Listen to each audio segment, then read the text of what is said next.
interact with people at work. Okay, we're going to bring up our next speaker here. So Curtis here has been to DevOps Days a number of times. This is what you've been to almost all of them, I think, except maybe one. I think I've been to 4 of the 5 now. Yeah. Okay, so welcome back to the stage, Curtis Yanko. Put your hands together. Thank you.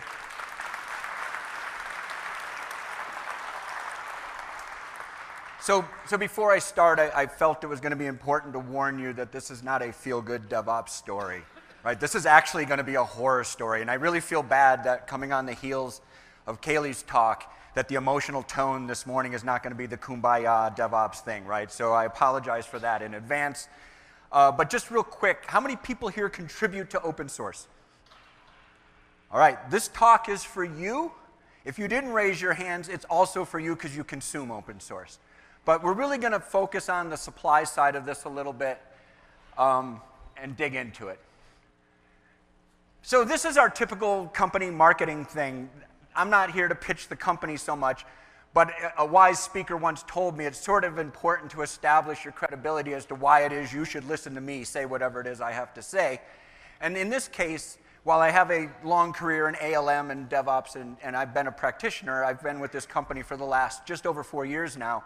And Sonatype is really focused on open source management, right? So we're the stewards and keepers of Maven Central Repository, right? Our founders were the guys that wrote Maven, the build tool, right? And we have for the last several years been really deeply involved in helping consumers wisely choose their open source. But we've also started noticing some trends recently, which is what this is about, and we're going to share that with you.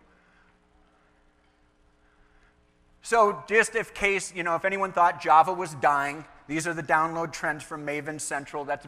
Those are billions with a big B, right? So those are how many downloads are going out of Maven Central. Now, some of this is a byproduct of we're now going faster. So we're doing 10 builds a day instead of 1 build a day, so things are going up. But we are seeing just ever-increasing expansion of open source. Something like 15,000 new projects will be published today, right?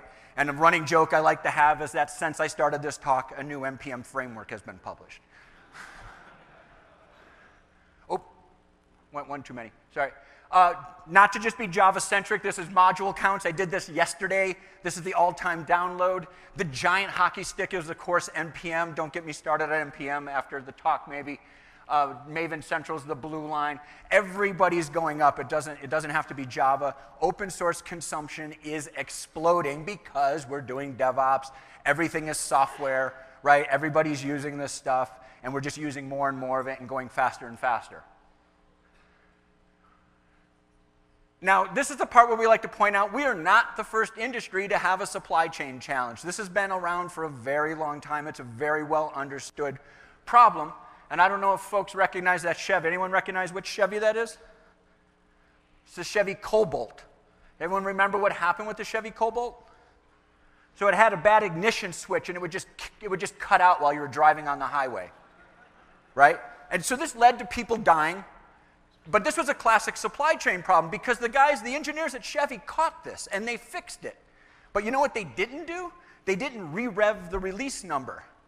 Who's ever published a new binary and didn't update the version? Come on, admit it. Yeah, thank you. So that's what they did, right? They sort of fixed it, but they didn't really fix it in a way that you can identify it. That was a big problem for Chevy. Fast forward, this is not the 737. That'll be next year's talk. This is the 787. This was a case where supply chains worked well, right? So that when the 787s first came out, they had the battery problem, right? They were catching fire. So that's not ideal, obviously, but they were able to pretty quickly isolate which supplier of batteries was leading to that, address the issue, and get it behind him. So that was a case of supply chains working well, and I don't think anybody died, but obviously it wasn't good for Boeing to have planes catching fire. More recently, and near and dear to my heart, is salad. I think, what was it, last summer?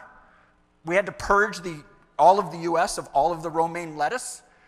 And why was that? It was because we knew there was tainted romaine lettuce coming out of Arizona, but the industry had no way of knowing which lettuce came from where. So what we eventually did is just told everybody to throw away their romaine lettuce and start over, right? So not ideal. Now, though, I think if you go to the store tomorrow and look, I think your romaine lettuce will tell you where it came from. It'll be on the bag. You'll know if it came from California or Arizona. And in the future, the next E. coli outbreak this summer probably, you'll be able to know whether or not you have okay romaine lettuce or not and make a choice. So this is a bit of a spoiler on the whole shifting landscapes. I'm old enough to remember the far side of this, where everything we wrote was custom code in C. Open source wasn't a thing. If we bought if we were using libraries, we were paying for those libraries. They were commercial libraries. And everything in security was really about building those castle walls and defending the perimeter, right? So back then, security was pretty straightforward. But in 2003, the OWASP comes online. This is the 2010 list, but you start to see a shift towards code and application-based attacks, right? So now we're starting to look for things like SQL injection and cross-site scripting and stuff like that. So the perimeter thing is a pretty well-defended thing. So now we're going to try and hit your apps, see what you can do. Fast forward a little bit to 2013, all of a sudden the A9 shows up, which says stop using known vulnerable components, and we'll see in a minute what prompted that action. And now, where this is going, again, the spoiler, the new mode of attack is to poison the well, to attack the ecosystem directly. And we'll start covering a little bit of that. So, notice the CVE is 2013, not uncoincidentally, along with the OWASP update. This was a Struts vulnerability, and I want to be very clear, I'm not against open source, right? We love open source. We think it's really powerful for productivity. There's a lot of benefits. The Apache Foundation did what they were supposed to do. You know, during embargo, they figured this out. They fixed it. They released a patch. Days later, they make an announcement that says, hey, you know, there's a known vulnerability, so they disclose it to the National Vulnerability Database. They do all the right sorts of things. But then you fast forward about 3 weeks, and all of a sudden, every financial institution in North America is getting a letter from the FBI saying, you should be very afraid because your peers are actively being attacked. Every bank, every insurance company in North America was largely being attacked in one way or another. And they sent out this FBI letter, and I remember this because I was still working and had security folks come around and ask this exact question. This is a screenshot of the hacking toolkit, in this case a Chinese one. And it just made it dead simple for anybody, like the neighborhood teenage kid who just started programming. If they had this toolkit, they could start spraying the internet and start popping a shell on your server, right? It was just dead simple. It did not take an advanced nation state to attack you, because it was all codified into a kit that was being sold on the dark web. So you just had to have the wherewithal to get to the attacking kit. But I do want to back up. I meant to say, the one thing that's also going on here is nobody's talking about it. This is not in the news. This is not making the headlines. Nobody's really talking about this outside of security circles. But then in 2014, we had a bit of a watershed moment where Heartbleed and Shell Shock come on the scene, and suddenly the media grabs onto it, and they were so enamored with it, they even gave them logos, right? So that, you know you've made it as a vulnerability when you get a logo. But this was a big shift, because now we're starting to publicly talk about this. The announcements are becoming more prevalent. It's not just through the security channels and the National Vulnerability Database. The mainstream media is picking up on this, and we're talking about it. Fast forward to 2015. I don't know if anyone's familiar with the Hollywood Presbyterian Hospital. The ransomware attack shut this hospital down for a week. This is where we start to really have a problem at Sonatype. So this, in 2015, leads to this. It's in the press. This is, again, everybody is aware of ransomware. Everyone is aware of Commons collection. Everyone is aware of what happened. And yet, 1 year later, these were the download statistics from Maven Central. And of the 23 million downloads, 18 million were still of known vulnerable versions. And this is where Sonatypes really started picking up. Why is that? Why do people continue to download things that they know are bad? And the answer most often is, despite the media, the actual frontline developer just isn't aware. That's not information they have available to them. And there's no test set up for this, right? So it's sort of passing your functional test. It's passing your unit test. What's the problem? But this is a growing concern. And this is a case where you won't find any names listed of people who died as a result of this. And this is where it starts to get interesting, because with the Chevy Cobalt, people died, so you take action. In software, this is probably the first time where people likely died as a result, but nobody was named. But what we do know is both New York City and Boston have published reports that says if you have a heart attack on the day of their marathon, your 90-day mortality rate is significantly lower. There's a pretty good chance your ambulance is going to be delayed getting to you and getting you to the hospital, and that all by itself is going to lead to a higher mortality rate than normal. And so while nobody at this hospital, no names were associated, we're pretty sure if you can't run lab tests, if you can't do anything except manually run around and try and treat people, that it probably resulted in some outcomes that were not ideal. Now, well, we can't talk about exploits without talking about EQUIFAX, but the point, I don't want to belabor EQUIFAX so much. They weren't alone, right? The point here now, though, is this. The time to exploit went to 3 days, or 2 days, depending who you ask. Earlier, when we took that first struts, it took 3 weeks, right? So it was back there where it took 20-some days. It was like 20-some-odd days for the bad guys to codify the stuff into their kits and get them sold out and get people using them. So it took we had a few weeks lead time to patch. Now we're seeing these attacks happen within, and realistically, the guys from the NSA at Black Hat conferences will tell you they routinely see attacks within the first 24 hours. And so while we would like to help you automate faster than evil, the story gets worse. So to talk about that, let's talk about the economics of cybercrime. This is a real eye-opener.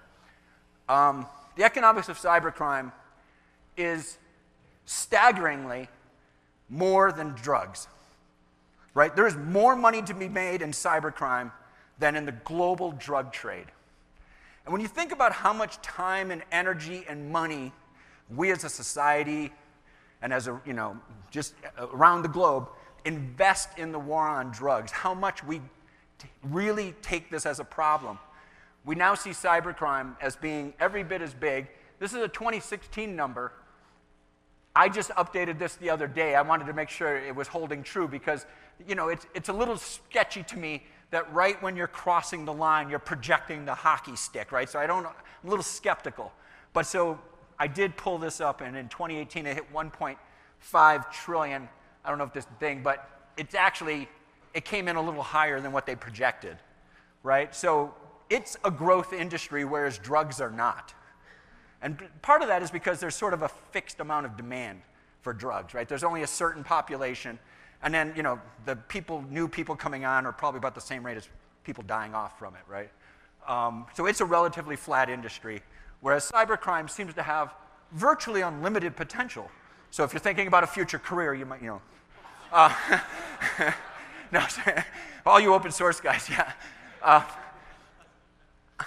I've done this math a couple times. I'm not sold on it. But if you do the math, it's a significant chunk of money for every man, woman, and child on the planet. For every person on the planet, the cybercrime is eating up a lot. So then along comes cryptocurrency. And while cryptocurrency has always been the criminal's best friend because it's a good way to do some transactions, off the books, so to speak, it's also our best friend in terms of attacks now, because a lot of people that we talk to, you guys have probably seen this, your applications are sort of classified by their data, right? How sensitive is the data? And then you've got all these apps, you're like, there's nothing to steal, right? I have nothing of value in this app. This stuff's basically public information. But what you do have is you have CPU cycles. What you do have is resources. What you do have is your customers have CPU cycles. I talked to someone at the bar last night about the crypto mining through the JavaScript through your browser. You're now mining Monero because you visited your company, your bank site or something. Your build infrastructure has CPU cycles, has lots of CPU cycles, and it's your dev environment which has less protection on it. So at the end of the day, you do have things of value, which is to say, the whole cybercrime stuff has moved to a model of direct monetization. And this is brilliant for them because instead of going through all the work to steal hundreds of thousands or millions of records, and then having to package those up and go sell them on the dark web and not get caught is a bit of a pain. But if I can just get you to start dripping money into my wallet, hey, that's awesome. I'm making money while I'm sleeping. I don't even have to do anything, right? So this is fantastic. All right. There we go. So on the heels of that, Jenkins Miner came out a while ago. I forget what year this was. So this is 2018. And this was, again, you tend to find out months and months after it's been going on. And it was estimated that somebody was able to pocket about $3.4 million out of running Monero on basic internet-facing, cloud-facing Jenkins instances. So that just means your company is paying Amazon to put money in their wallet. You might as well just give them the money. So again, this is sort of the trend, right? I now can directly monetize my attacks. I can do it subtly. I don't have to go after your more prized assets that you're protecting. I'm just trying to get your Amazon bill so I don't have to pay it.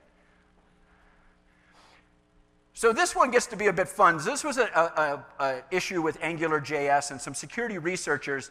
This one's really obtuse in a way. They figured out that there was a security vulnerability in AngularJS, but when they realized that they couldn't actually exploit it because there was a bug in the code that prevented the exploitation of this vulnerability. No, but it gets better. So what they did is they said, okay, we're going to submit the patch. We're going to fix your bug. And they did. But these were the good guys, thankfully, so they didn't necessarily exploit it. But what they did do is they came back weeks later and said, oh, now we found a bug and we want to cash out on your bug bounty, right? But so they had to get it, they had to do the front work to get there to the point where they could cash out. This does also speak to another latent problem in our industry, which is security researchers are incentivized to sit on their findings until they can cash out, right? So there's a little bit of tension there. I get it, but that's something that we're going to have to learn how to address as a broader community at some point. But so this was a fun one with AngularJS, and thankfully this was done by the good guys. So here's sort of the whole narrative for today. This is the new trend that sort of leads to a lot of this. And it starts with a study that was done in July of 2017. And this comes as no surprise. This is a story we've heard 100 times. But this study realized that basically 14% of all the packages in NPM either had their password credentials published in GitHub or were easily exploited by a simple dictionary attack, right? So 14% of the NPM registry could be just directly attacked. And what do you do with that, right? So this is when we took notice. This is when this talk started to formulate. We see a typo squat, right? So this is the same thing you see in DNS. People started publishing, so they're not taking over accounts, despite the previous study. What they're just doing is they're publishing packages that are close in name, underscore instead of a dash or whatever, maybe an S and no S, and they start typo squatting these packages. But what really caught our attention is the attack was to steal your NPM creds. So on the heels of this announcement, now we see the attackers going after this intentionally. A couple months later, exact same thing in the Python ecosystem. This one's shipping the stuff back to China. The first one was shipping it back to Russia. But back to back, within a couple of months of attacks on the ecosystems using the same technique, targeting the same kinds of information, which is all you open source folks, credentials, so I can get into your project as you. So what does that lead to? This was a Hacker Moon article. This was more of a, it was trying to be funny, but at the same time it wasn't funny. It was one of those things like it's really funny, except it's not, because the outcome is not good.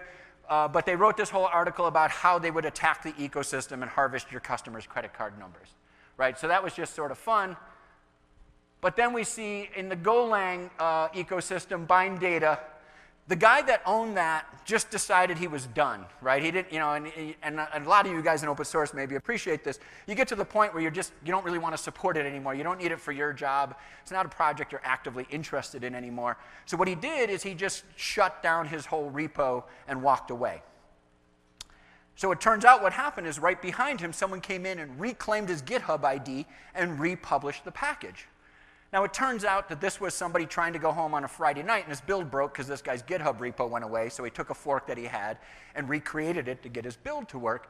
But it opened our eyes to the possibility that GitHub should probably do something and prevent that from happening. It would not be good to have somebody just immediately reclaim somebody's space because they now have inherited that goodwill, which they don't deserve. Fast forward a bit more, a changelog attack. I think this was an NPM package that had a Monero miner put into it. So just now somebody using those creds is directly making updates under a false alias and injecting malware. In this case, cryptocurrency. Then shortly behind it, a couple months later, people discover a backdoor is in the Git cookies module, and it had been there since March. But that one didn't get a lot of traction. Not a lot of people downloaded. So what did? They came back, and they just added themselves as a dependency to mail parser. Right? And they didn't even try to cover it. They just went to the mail parser project, submitted a pull request that added a dependency, didn't change any other code. Now think about that. And the people are like, yeah, we'll take that pull request. So now all of a sudden thousands of people are downloading this, this hack because our front lines, that's the talk here, the front lines, the open source developers didn't notice, right? Didn't pay attention. Too busy, whatever. SSH decorator in Python module a couple months later. This is the library you use to protect your SSH keys. Somebody infected it to start shipping them all to Eastern Europe. And they shipped it in the clear so everyone between here and Eastern Europe saw your keys as they went across the globe. So that was beautiful. This one I think was more of a proof of, I forget if this was a proof of concept or if this was a legit attack, but somebody demonstrated their ability to infect the Gen 2 repository and start to, and I forget if somebody put something actually malicious in there, if they just proved that they could get access and do it. What's next? ESLint. So another malicious package updated, and again it went back. It was attacking stealing credentials again. So I don't know if they ran out of credentials, they were just looking for a refresh on credentials or what it was, but we saw another wave of stealing credentials. Then somebody produced an article, a blog, about how easy it was to get access to Homebrew.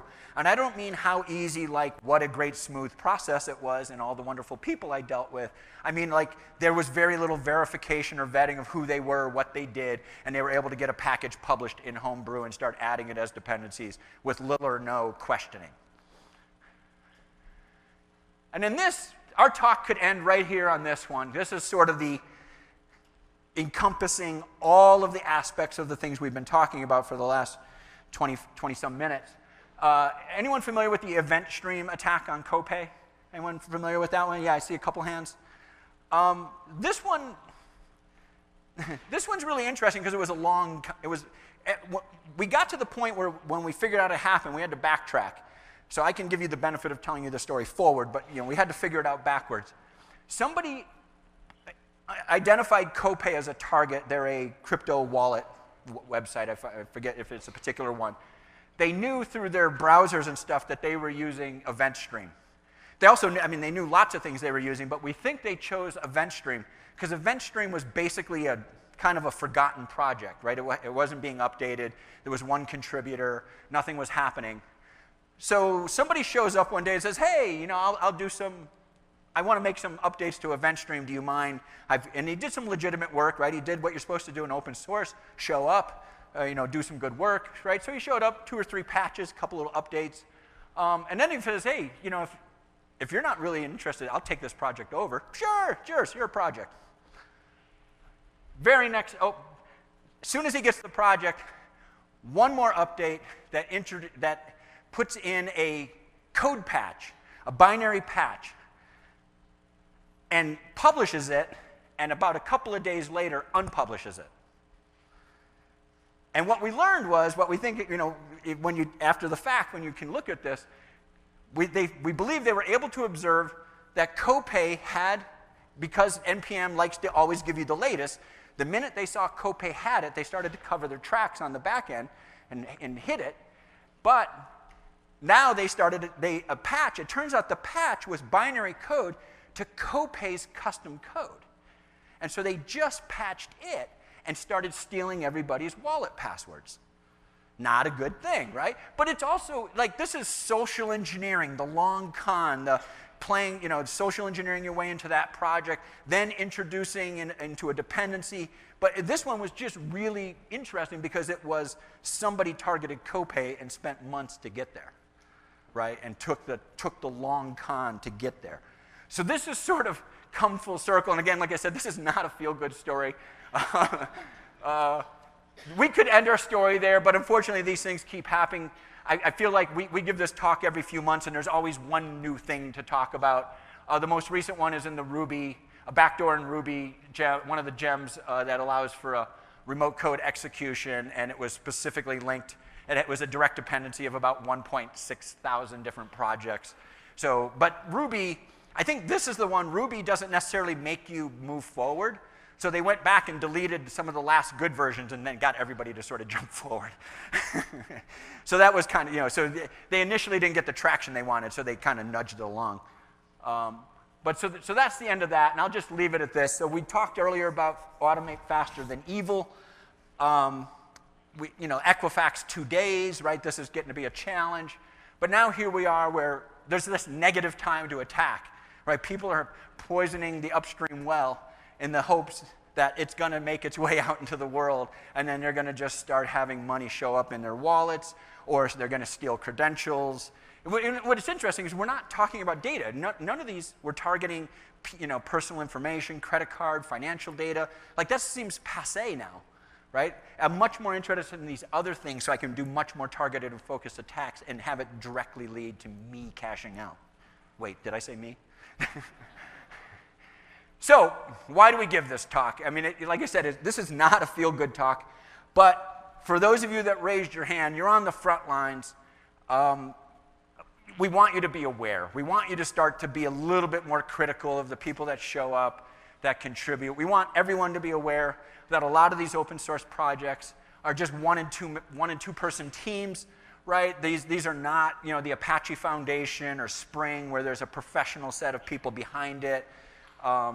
And open source today isn't the open source we think of back when, right? This is not Linux and BSD and all the great open source that made our life wonderful that was put together by, big teams of highly skilled engineers. Right now, what we have is this wild, wild west of an ecosystem, and we think that if you're a producer, we want you to keep a close eye on what it is and who's doing what and looking at the code changes. And if you're a consumer, we want you to be thinking about who you're doing business with, what you're consuming, and the potential impact of that. So this is the tip of the iceberg. I wish I had here's how we solve it. So before we throw the cube around and someone asks me the question, there is not a good answer to this today. All I can do is make you aware. I will tell you that we are working on something. I thought, getting our arms around the whole open source ecosystem was a challenge. This is a huge challenge for us. I'm sure us and others will try to tackle it. Thank you for your time. If you would like a copy of this deck so you could share this horror story with your friends, if you email me, I've set up my out-of-office responder to send back a link to the PDF.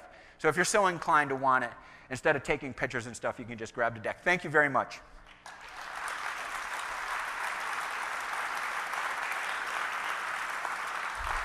All right.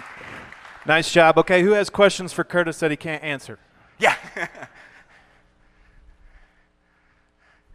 Yeah, you like how I deflected that in advance? Hello. So as far as fixing these problems, what are your thoughts on version pinning for your dependencies and also for automated testing for vulnerabilities as part of your build process? Yes. Yes, version pinning please. I helped Java for a long time. I was big about, all my versions were pinned down. I didn't like things floating. I wasn't using version range on anything except sort of our internal actively developed things. NPM is particularly bad at this, but there are ways you can pin it. You definitely need to be scanning and be aware, but even that challenges this paradigm, right? So even if you do all those things, someone could still poison the well. We're not going to know about it yet. We're not going to report it. You're going to consume it. So there's more work to be done around establishing the provenance of where this came from and who provided it, and some verification before it gets consumed the first time. Full disclosure, I've been working on Maven since about 2004. Oh, good. And you hate it, or? No, I was one of the first employees in Sonatype. Oh, okay. I still do a lot of repository management stuff for Red Hat now. Okay. And so I understand the caching problem. It's not as simple as just taking it down from Maven Central. Mm-hmm. But is that something that Sonatype is considering? It's like, I can imagine doing something like a certificate revocation list type of approach and getting all of the different repository managers kind of on board with that approach. Is that something that Sonatype is interested in pursuing? This is something that Red Hat's very interested in trying to do. I mean, just in the interest of disclosure, my actual work title is I'm in business develop. Red Hat's one of my strategic partners. I do a lot of work with you guys, both to help the DoD and the feds really lock down what they're doing, but also in the commercial space. And that's exactly at least one of the dozen types of things that we're looking at, right? Because there's not going to be a single solution to this. It's going to take a pretty comprehensive approach. But yes, we're actually working really closely with Red Hat and others to bring that to be.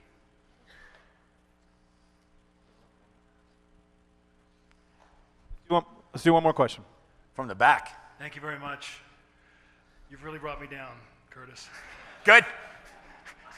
In the spirit of vengeance, have you heard of any recent stories where the proper authorities have actually caught some evil people and put them away?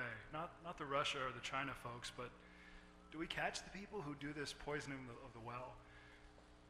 Ooh, that's a good question. I would like to believe yes, but I can't say with certainty that that's the case. Thank you. Told you it was a horrible story. All right, any other questions? Okay, one more time, put your hands together for our friend Curtis. Thank you so much, Curtis. It's